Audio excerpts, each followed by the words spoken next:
Wow. Well, that was something.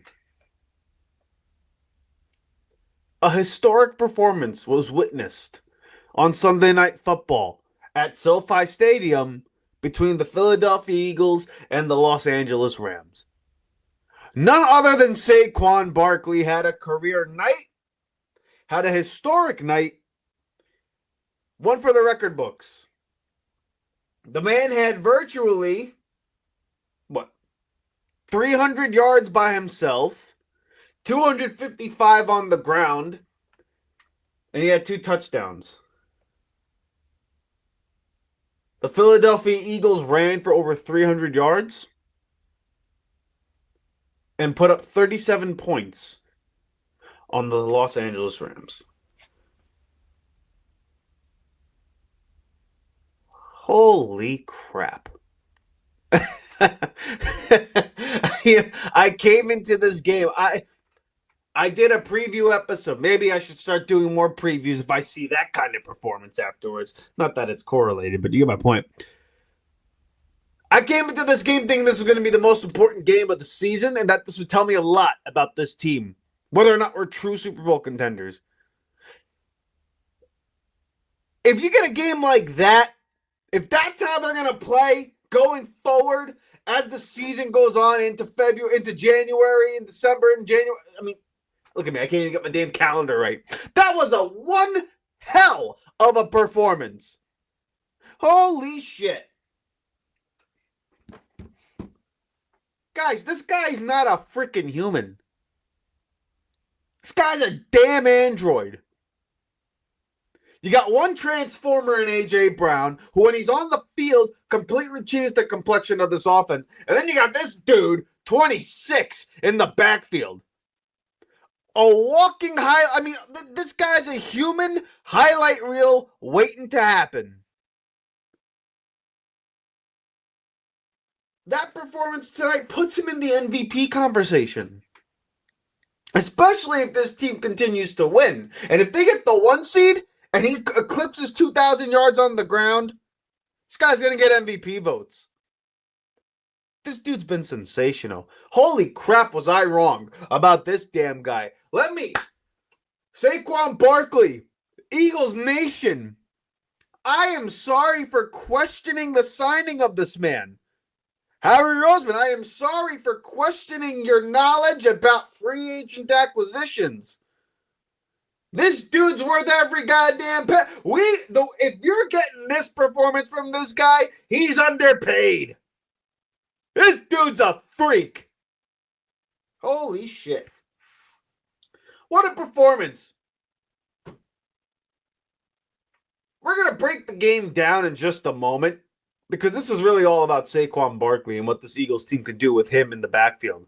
But before we get into all that, let's get right into introducing the show. This is the Riding the Bench Eagles podcast. I'm your host, Asif Badi, and I am an elated Eagle fan right now, just like you and everybody else out there. And what I want to do is create a platform for all Eagle fans to come in and talk about the Birds and give me your thoughts and open communication here, okay? And if you want to be a part of that and you're down with the message here, I got 2 things from you that I want you to do. Like and subscribe to the channel. And if you like the video, it'll help me get out to other Eagle fans as much as possible. Subscribe so you're notified whenever we talk about the Birds in the Midnight Green. Now let's talk about the Birds in the Midnight Green. None other than Saquon fucking Barkley. Holy crap, man. This dude, like I said, if he gets 2,000 yards, and this team's the number 1 seed, this guy's going to get MVP votes. It's incredible what this guy has done this year. Derrick Henry, CMC, those are the running backs he's in the room with right now. Many believe he's probably better. I think right now, the impact he's had, it's better than what those other 2, CMC and Derrick Henry, have had for their respective teams. That's not to say historically they're not better players, because I think they are, if we're going to be fair. But right now, Saquon Barkley is playing like clearly the best running back in the NFL. Again, behind probably the best or second best offensive line in the league. But he's showing his skill set to be, hey, I can run with anybody in the league. The breakaway speed, the power, the agility, the explosiveness, the whole package here. Okay? Not many guys would be able to do what Saquon's doing right now.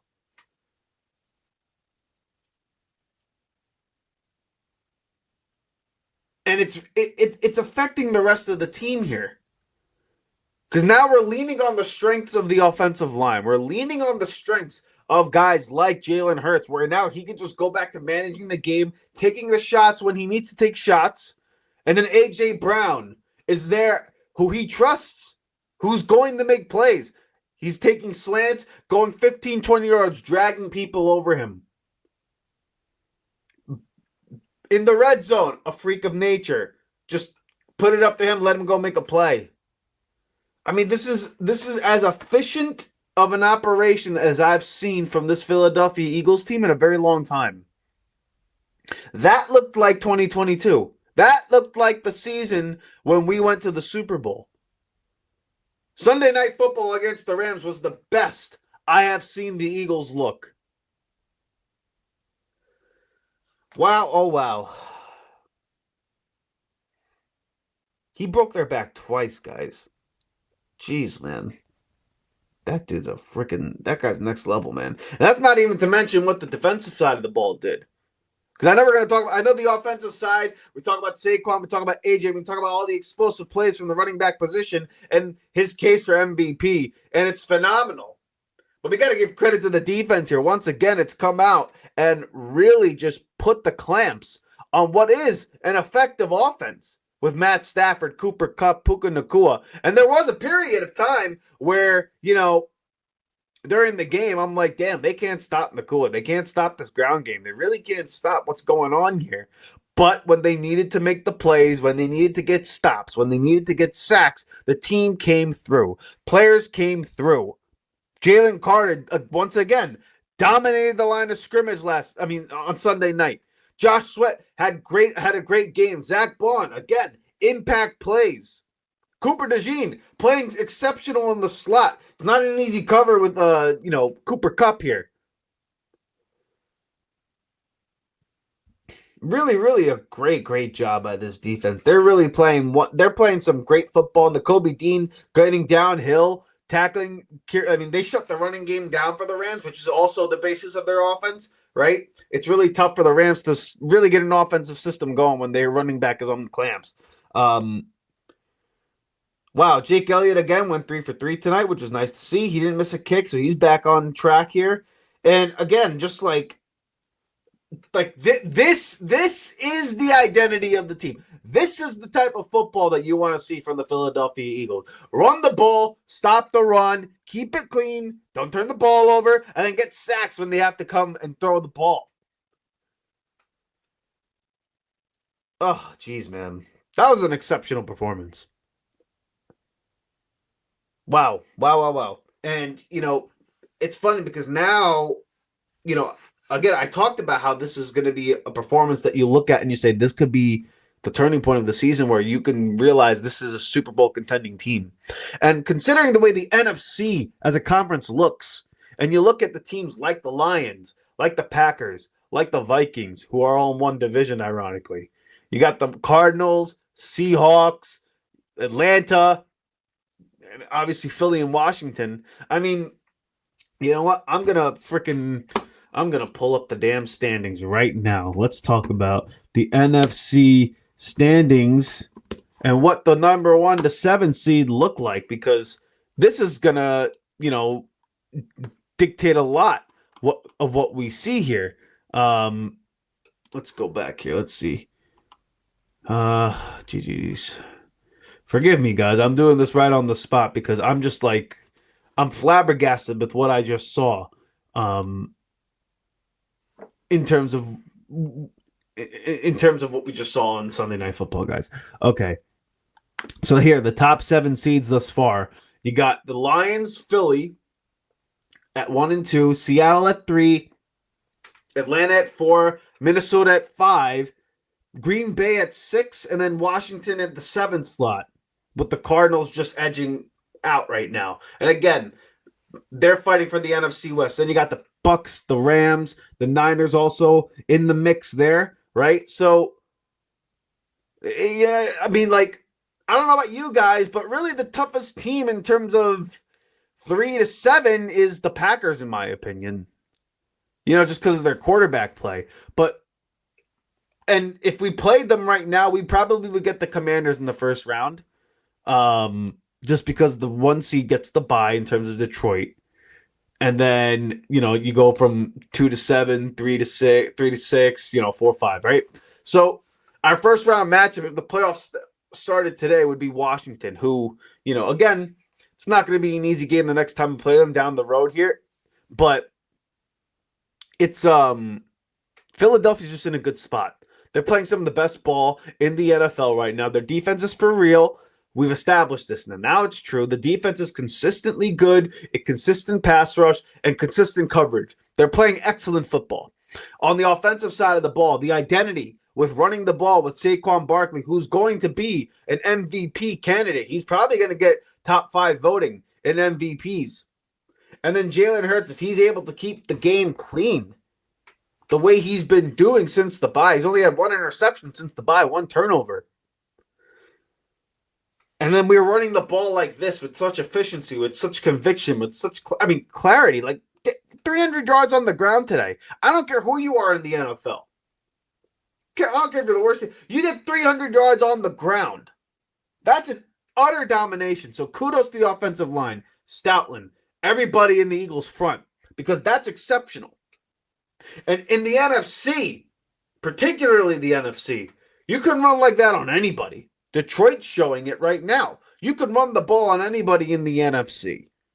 Saquon Barkley with the home run style hitting. He's wrecking the game, finishing, physical, fast, explosive. Everything you would want in a bell cow running back. He is proving to the rest of the people, rest of the critics in the NFL that he's got the whole package. He's proving me wrong. That's for damn sure.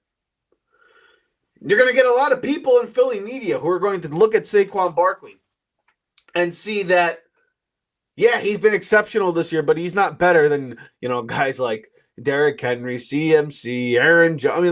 They're going to look at PFF and they're going to look at him and be like, well, he's not better than this guy. He's not better than this guy. He's not better than this guy. It's bullshit. What do your eyes tell you? I don't care that he's got the best offensive line in the league right now. With them in Detroit got the best 2 lines. Okay? I don't care about that. Just look at what your eyes tell you. What you're seeing from Saquon Barkley right now, it's borderline special.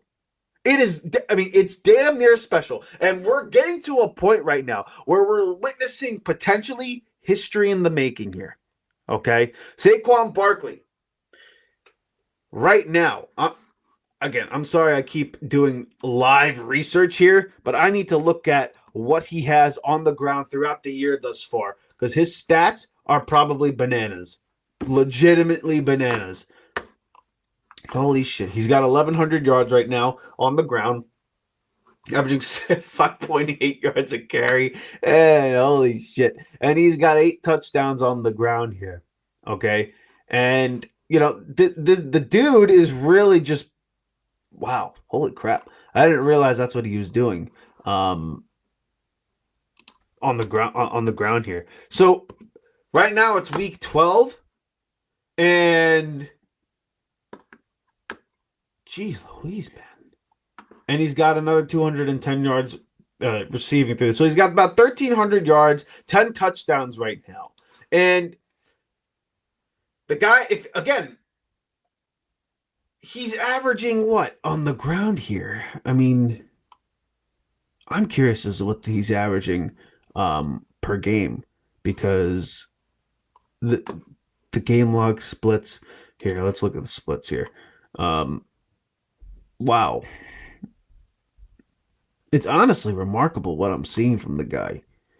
Look, I don't give a shit what he's averaging right now. All I know is what I'm seeing right now is something ridiculous and something phenomenal.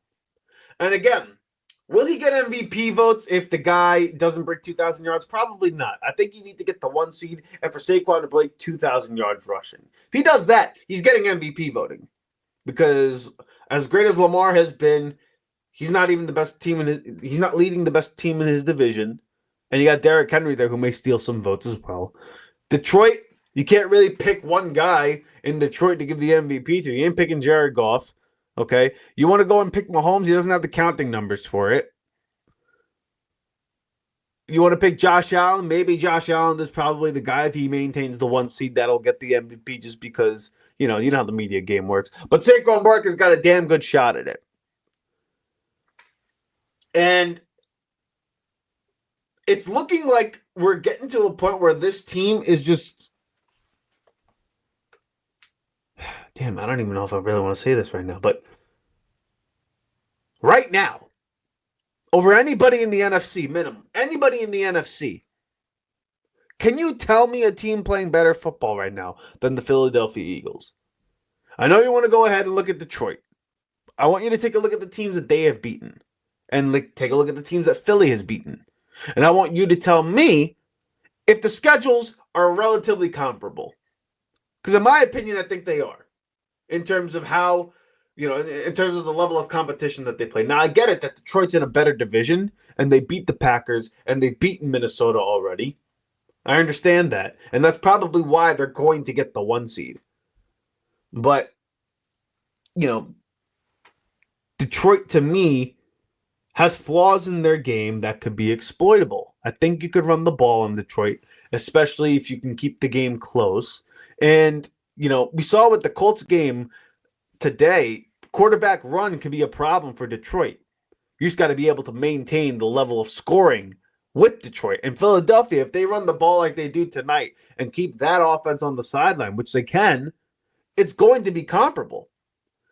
And I don't know about you guys, but in the NFC, if the game is close and you got a 1-possession game, is there many people who you trust in the NFC other than Jalen Hurts? Now, again, I don't think Jalen Hurts is an elite quarterback, but I know for damn sure that if the game is close in the game, you need 1 possession, you need to drive to either tie the score or take the lead. He's almost as good as anybody in the NFC to go ahead and do that. He's proven it. And when you got a defense like Philadelphia has right now, playing some of the best football that I have ever seen in Philadelphia, at least in the past 4 or 5 years, you really got to start looking at it and think to yourself like, hey, this could be a run because the NFC is not super strong. Yeah, you got talented teams, but no one's a world beater in the NFC outside of Detroit.